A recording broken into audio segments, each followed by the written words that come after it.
From 1408 to 1122-63, Stephen King nerds like a lot of things, but there's something they love above all else, and that is correcting people. This is Actually. Joining us today on a Stephen King-themed episode, we have Andrew Rosas. Hello, constant readers. Hello, we have Betsy Sodaro. Yeah, good to be back. Good to have you back. And we've got Ben Joseph. Woo! Hello. The energy disparity between like draw like a graph here. But we're excited to have all three of you on here. And today we're going to be talking about Stephen King. All Stephen King fans, all three of you? Yeah. Yes. Good. Then you're in the right place. I think I read every Stephen King book before I was 15, but then not again for the next 20 years. So we'll see how this goes. I grew up reading Stephen King, love Stephen King, but to make it interesting, I also hate remembering things. So this is going to be, just to mix it up and have some fun. Yeah, I'm a big Stephen King fan. I just read Dr. Sleep during this quarantine. It's spooky and fun. But I love remembering things, but I'm not good at it. So we will see what happens. I'm pumped. Betsy, you've done this. Ben and Andrew, you haven't. But the rules are very simple. These are a stack of statements about Stephen King books and movies and TV adaptations. But there's something wrong with each of them. It's up to you to find the thing that's incorrect and correct me. You can buzz in and correct me whenever you want. You don't need to wait till I finish reading the question. If you've spotted what's wrong, you can jump right in there. And all your corrections must be preceded with the phrase, actually. If you don't, I won't give you the point. And it will be sad for everyone. All right, here's our first statement here. By the end of It, we learn a lot about the cosmology of the universe. After performing the ritual of Chud, Bill Denbrough communes with a great cosmic turtle named Atuin, who lives in an alternate reality called the Macroverse. The turtle created our universe by vomiting it up. The Macroverse is also the original home of It, where he held his original form as the Deadlights. Something's wrong. Actually, it's not the Macroverse. It's the Microverse. No, you started so confident, and then it just No, it is the Macroverse. Actually, it is not the Deadlights. You know what I'm saying? You know what I'm saying? You know what I mean, man? It is not the Deadlights, man. You can't just get casual with me to try to get a point. Come on, man. You know me. This guy right here, he knows what's going on. It's not the Deadlights. You know what's going on. So it is the Deadlights. It is the Deadlights, yeah. Well, I can just call it if people want to pass. People are just like, nope, not for this one. So we'll say no points for that first one. I know this seems nitpicky. What I did here, this is sort of like I'm pulling from two different things at once here. I said the turtle's name was Atuin. Atuin is the name of the giant turtle in Discworld, in the Discworld series. If you're familiar with the name of the giant turtle in It is Maturin, which is actually shockingly similar. That these two turtles have identical name or very close names. I'd like to imagine that Stephen King is just up on it's like, oh, all my fans of turtle scientists are gonna love this reference. I think he does have a huge turtle following. Yes. Well, we'll say no points for that one, but we've got plenty of more questions to go here. Okay. Everyone's buzzers are reset. Here's the next one.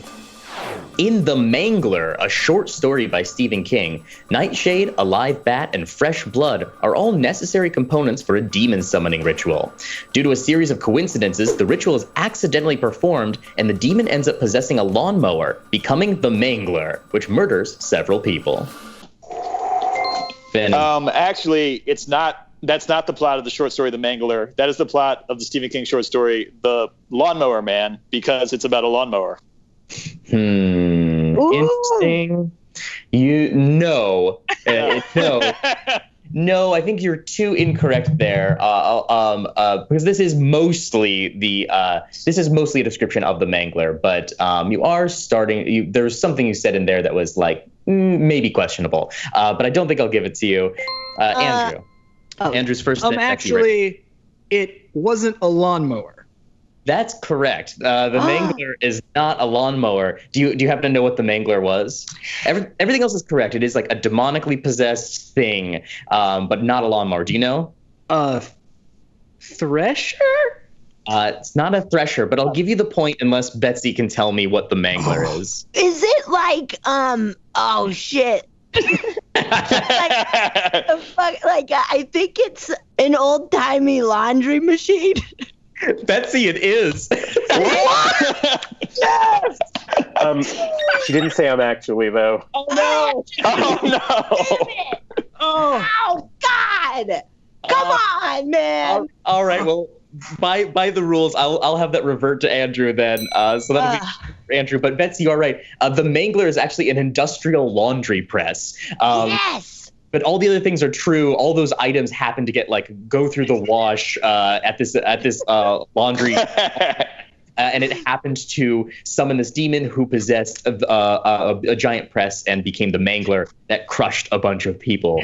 I love this element of a lot of Stephen King stories, which is you kind of get that sense of like, what if lamp but evil? If bug but evil? And a laundry press specifically feels very easy to avoid. Yeah. Right? That story holds the record for the most Martinizing related deaths of any novel. Betsy, you sound at least like you're vaguely familiar with it to be able to pull laundry press out of nowhere. Did you see? I think there's like a movie adaptation or. I haven't read it. I actually was at a haunted prison in Idaho a couple of years ago. And one of the most haunted spots was the laundry room with the shower. And they had a huge old laundry machine.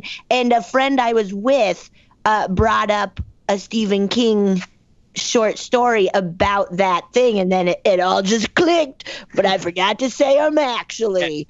I did not expect Betsy's answer to be, I've encountered other haunted laundry machines. That's why I knew about this one. Look, It's scary, man. we all have a haunted laundry machine story, you know? Our clothes are full of secrets.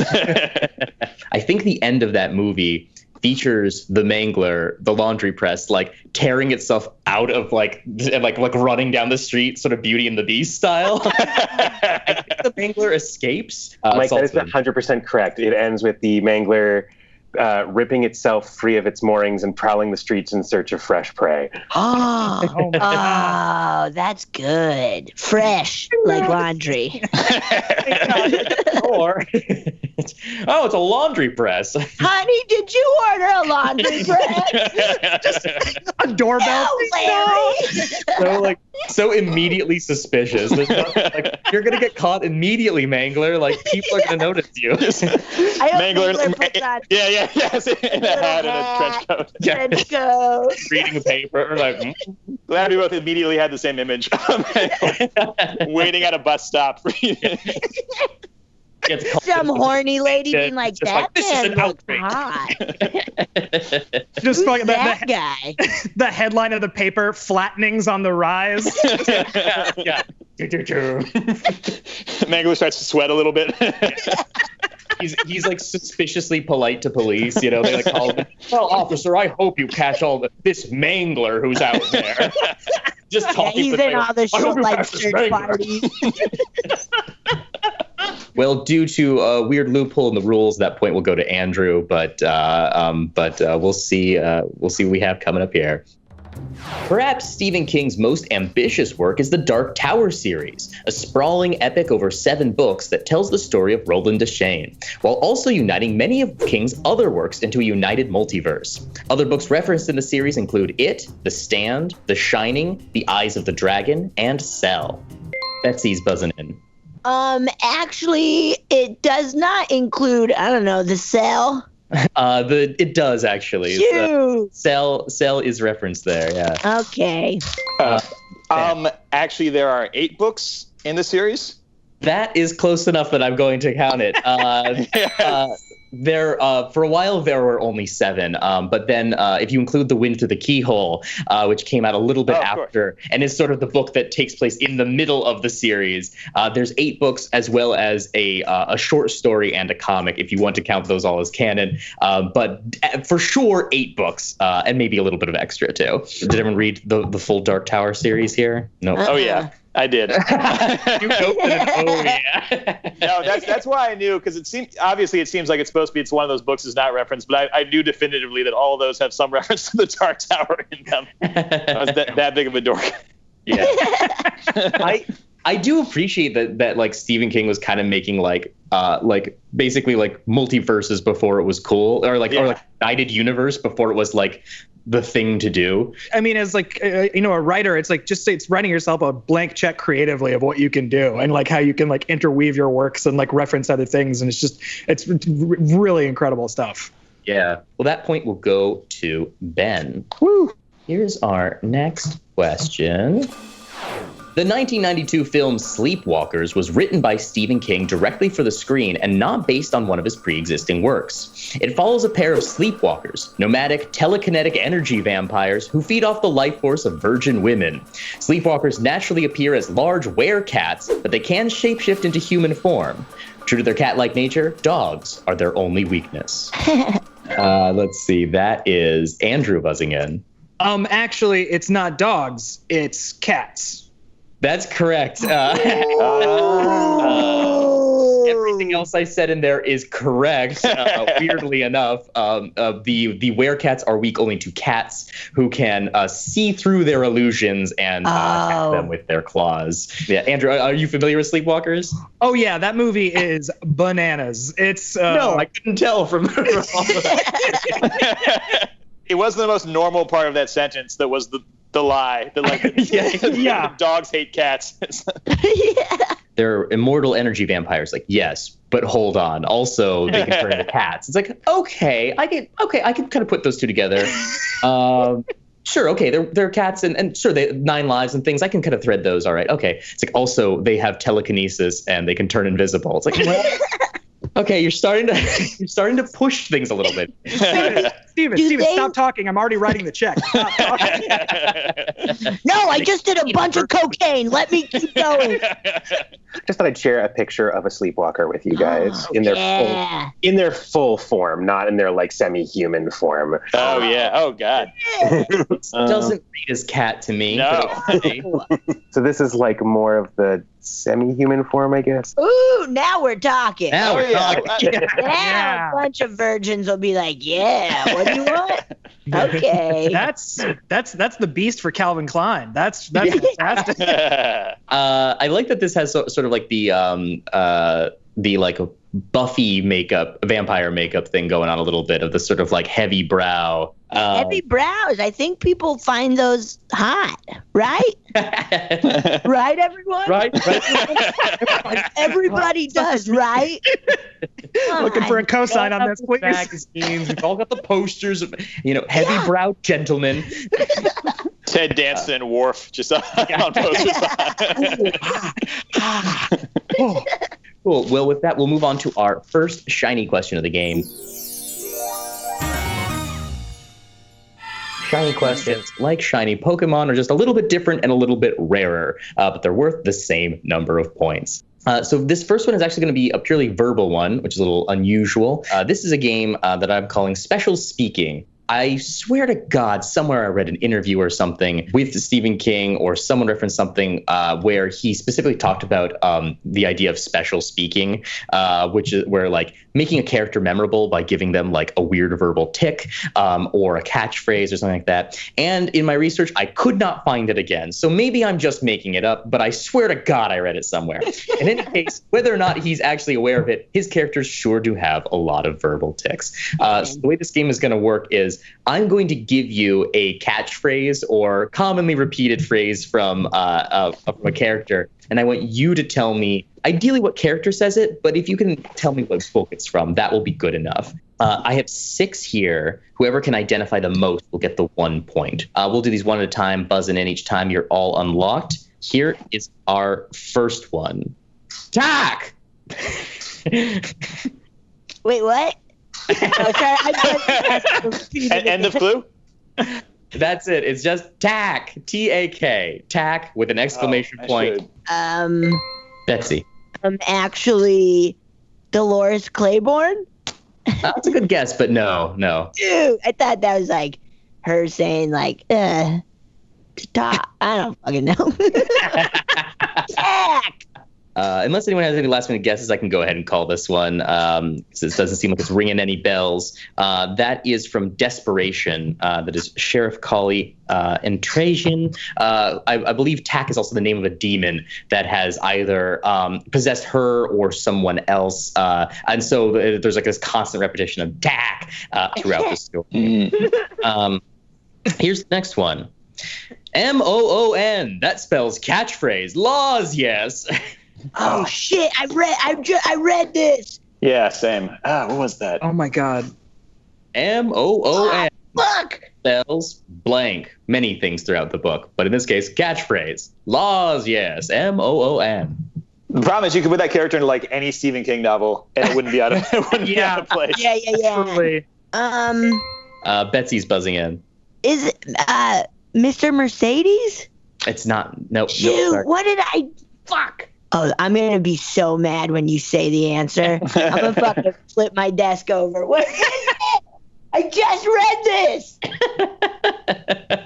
I feel like I can see the gears in Betsy's head turning. They're grinding. There's like a so marble hard. that's like dun, dun, dun, dun, dun.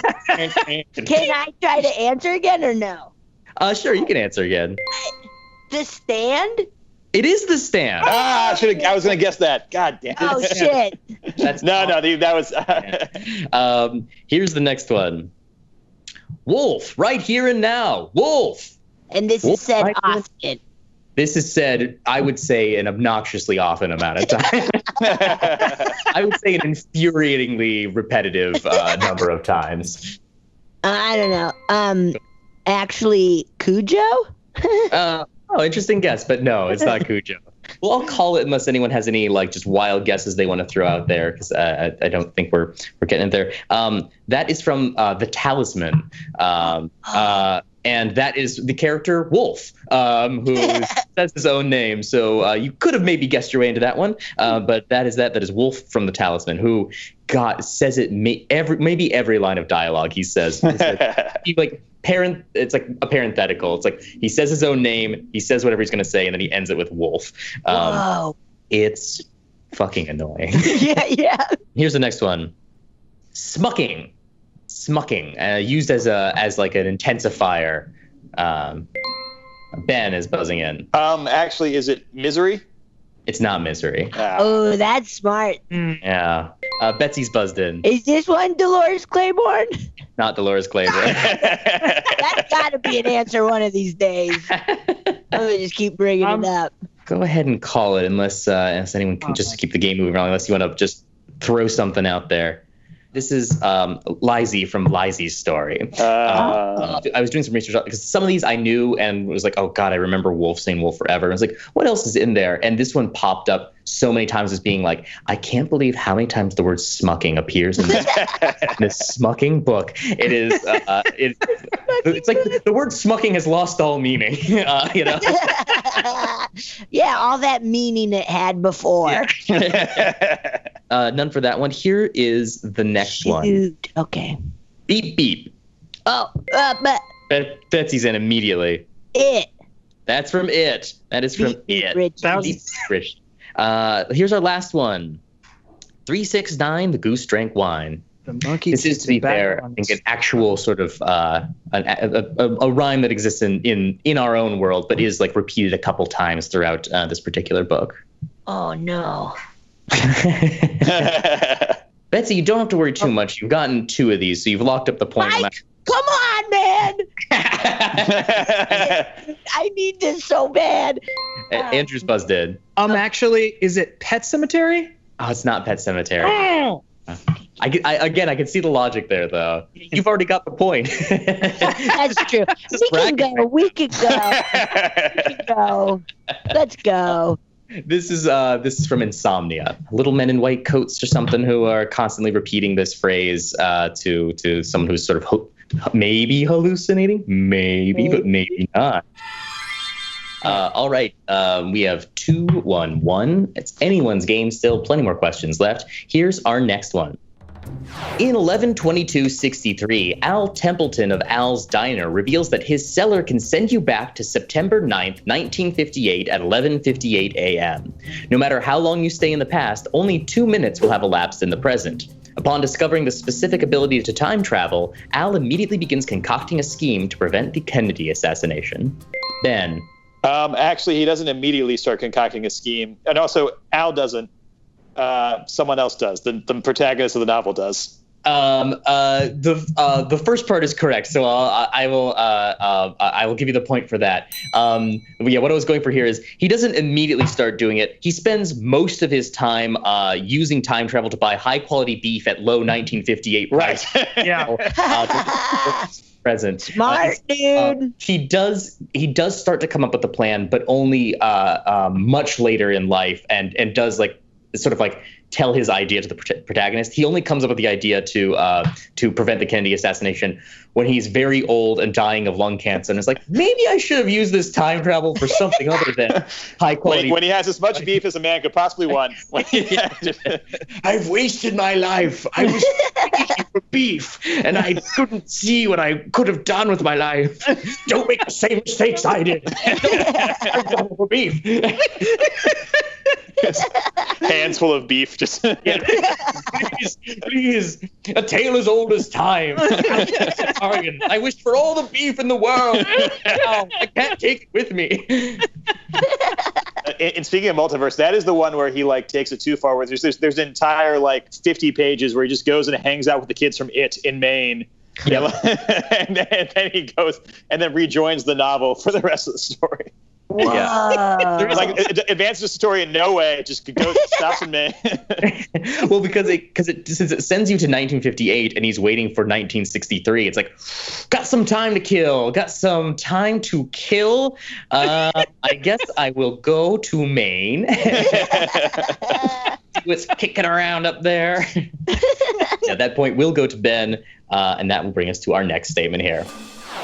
The 1992 film The Lawnmower Man is based on the Stephen King short story of the same name. It tells the story of a mentally disabled groundskeeper, Job Smith, who participates in an experiment using psychoactive drugs and virtual reality to boost intelligence. It is so successful that he develops telekinesis and telepathy, but also induces certain aggression factors that turn him murderous. Yes, Ben. Actually, it only shares a title. The plot is completely different from the short story. That's correct, actually. And in fact, I would even have accepted if you'd gone even farther to say that it's not actually based on it, because legally speaking, Lawnmower Man is not based on the Stephen King short story. Really? Essentially what had happened was New Line Cinema had this script that became Lawnmower Man already sitting around, and it shared exactly one similarity in common with the Stephen King short story Lawnmower Man, which is that it featured a man who used a riding lawnmower. And from that connection, they're like, cool, this is an adaptation of this. We can put Stephen King's Lawnmower Man on this. And Stephen King successfully sued them to have his name stricken from all promotional things. And in what is actually something of a rarity, the court agreed. It's like, this has nothing to do with this. You're capitalizing on his name. You can't do this. And even still, I think like when the VHS came out, they did it again and had to once again get an order saying like, you cannot do this. You cannot put Stephen King's name on this. Those sly devils. Yeah. Wouldn't it be interesting to kind of live like those people for a couple of days who just Like, you don't give a shit? Where you're like, yeah, we got sued. Let's put his name on the VHS. Like it would be so. I'm so curious what it would be like to live like that. Yeah, just to I be bet pretty fun. absolutely pretty fun. Just someone who can't see even 10 seconds into the future. Just someone with a complete goldfish brain. That is like, this stuff. Or they did the math and they're like, all right, Stephen King's name is going to earn us this much money. They're going to fine us this much money. It was a $2.5 million settlement with the home movie stuff. So it wasn't that they got sued again. It was that they were found in contempt of court, and the company got 30 days and then had a $10,000 per day penalty until they had all the marketing stuff removed. To Betsy's point, can you imagine doing something that forced you to pay $2.5 million and went like, I bet I can do it again. Won't catch me again. Yeah, you're already in the spotlight for this thing, and you're like, I'm going to do it again. I'm going to do it again. That point will go to Ben, and we'll move on to our next question here. The events of the book Thinner are set in motion when morbidly obese lawyer Billy Halleck is charged with vehicular manslaughter. His dog distracted him while driving, causing him to run over a woman. Yes, Betsy. It's not his dog, dude. It's his wife. She's giving him a BJ. Right? You didn't say him, actually. Oh, no! Please. I can't give it to you. It's the one rule I have. It's the one rule. I know. But that point will live in your heart. Ben, you've buzzed in. Say it. Yeah, actually, it's not a dog. He's getting a BJ from his wife. Technically, it's a hand job, but hand job. I will allow that. Begrudgingly, that point will go to Ben. Betsy, you totally earned that. You just need that actually in there. That's so disappointing. The actually was in her voice too. Like it was the most actually delivered. Yeah. Like the spirit was there. It's like, come on. Yes, the Brian Smith, who was the driver in real life who ran over, who hit Stephen King with his car. He was distracted by a dog, but not the character in this book who was getting a handy from his wife. I didn't know Stephen King was hit by a car. Oh yeah, very famously, he nearly died, and that he said that's what like spurred him to finish the Dark Tower series, because he had like written one, maybe two books, and then that happened and was like, oh shit, I might die and never finish the series. And so then it was like a book a year for like the next 7 years. And he wrote that accident into the Dark Tower. Yeah. Stephen King is a character in the Dark Tower series and gets hit by a car, and he like makes the guy who hits him a really shitty dude. I don't know how much it's true. It's like this unemployed drug addict who's Whoa! It's like, yeah, the character of Brian Smith is written into the book, and it's clearly like very vindictive of like, it's like this fucking asshole driving his car, not paying attention. Who knows what might happen if you're doing that? In a book called Defamation. That really His stupidness and recklessness are emphasized. He's compared to Shimi, a character with mental disabilities. His dog is attempting to eat hamburger meat out of a cooler while he is stoned and on his way to get candy bars. Somehow the candy bars is the most insulting part of that. Yeah. Exactly. I've never in my life been like, I gotta get in the car and get me a stash of candy bars. There's something like very childish about that to do. Well, with that, we'll move on to our second shiny question of the game. This is a game that I'm calling Rose Matter by any other name. So a lot of King's works have been adapted into movies and TV shows, but that doesn't always carry over the title of the thing that it was adapted from. So for this game, I'm going to show you a poster for an adaptation of one of Stephen King's work, and I want you to tell me the name of the story or book that inspired it. Ooh. Again, keep in mind, it's not the same title. Whoever can get the most will get the 1 point for this shiny. Let's take a look at that first image. Silver Bullet. Silver Bullet was the name. Andrew's buzzing in. Is it Cycle of the Werewolf? It is Cycle of the Werewolf. Yes, it is. That's one for Andrew. Ooh, nice. Let's take a look at the next one. Oh. Ben. Actually, it's a trick question. It's not based on a book. He wrote it originally for the screen. Oh, interesting. But no. Good guess. Yeah. Actually, the day the Earth got caught in a comet tail. Is that right? No, that's incorrect. I'm sorry to say. Oh, man. This someone maybe could have guessed this one. This is based on the short story Trucks. Damn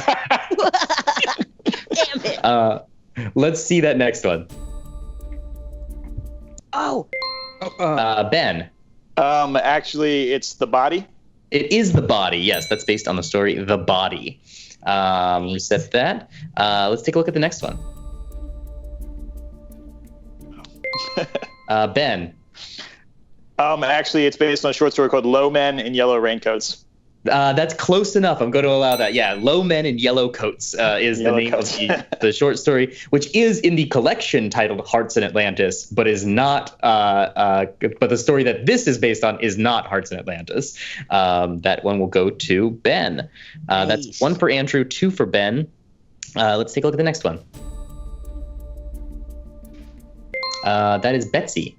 Actually, help, my kid has the devil in them.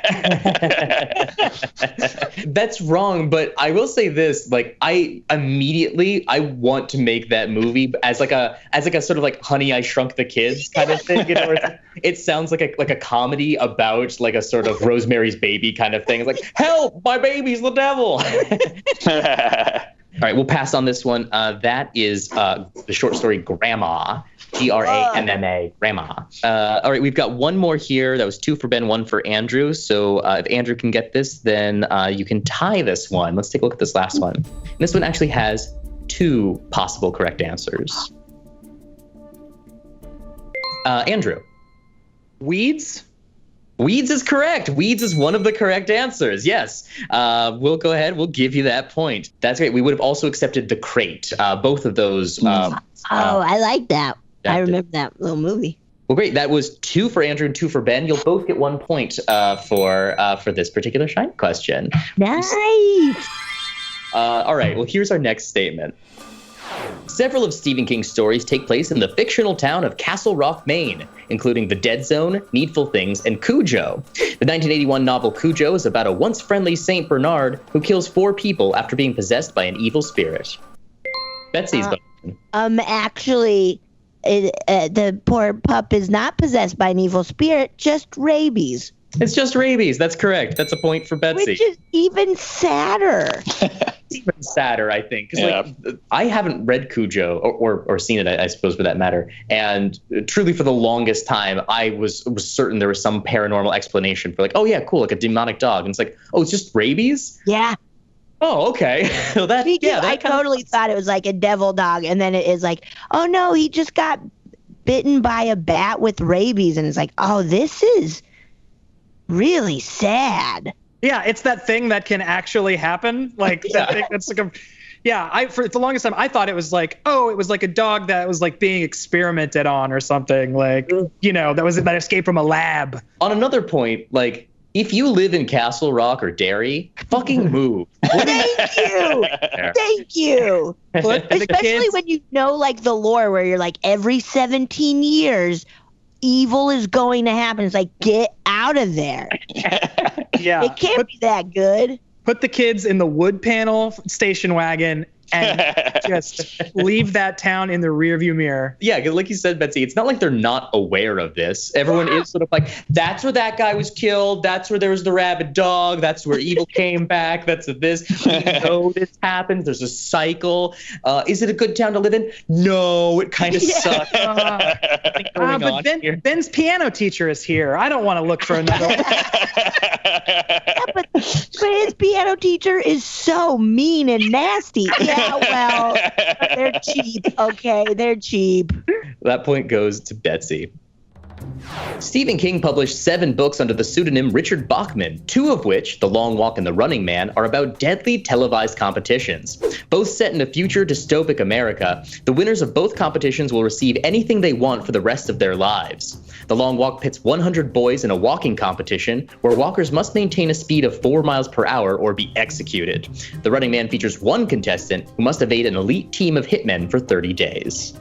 Ben. Actually, The Long Walk is not televised. It is televised, actually.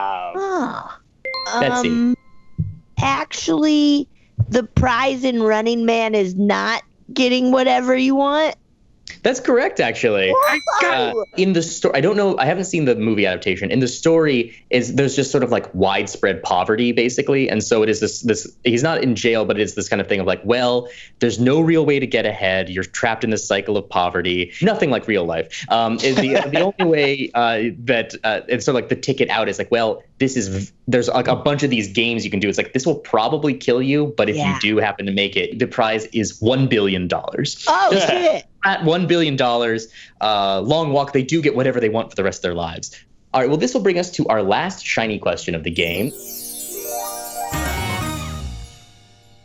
This is a game called Needs More Pixels. In just a second, what we're going to do is we're going to put an image up on the screen that is like an iconic scene from a movie or a TV show, and in this case, adapted from Stephen King. But we have pixelated it all to hell. It's going to be really like just a jumbled mess of colors. Now, the way this game is going to work is we have a couple different degrees of pixelation. For this, you're only going to get one guess.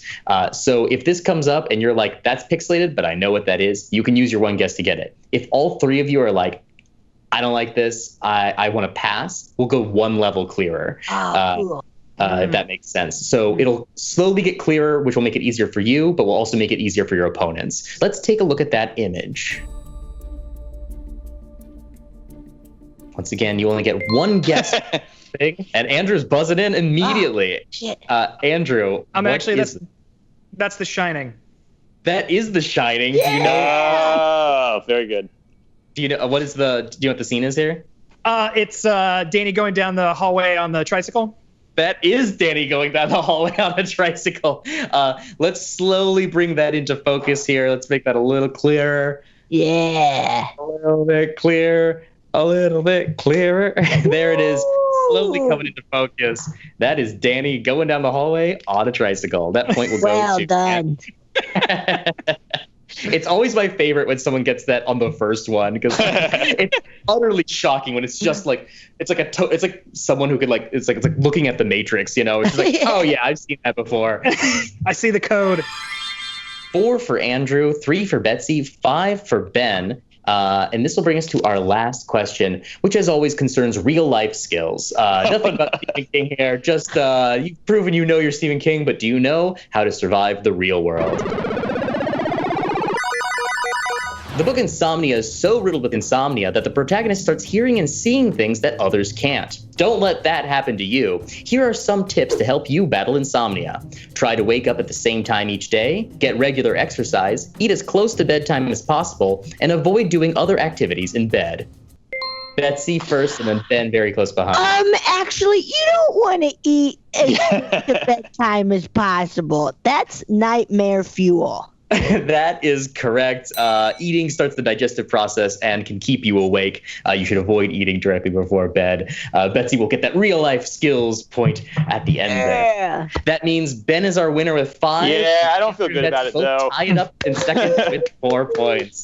I feel like I won on a technicality. I don't feel good about that. That's true. You know, like that point really should have been Betsy's point for knowing the old hand job car crash. The old hand job car crash. That old chestnut. Sometimes I compare this being a host here to like being like a soccer ref, where it's like there's always a couple calls where it's like that shouldn't have happened. It's like that's the game though. But called it.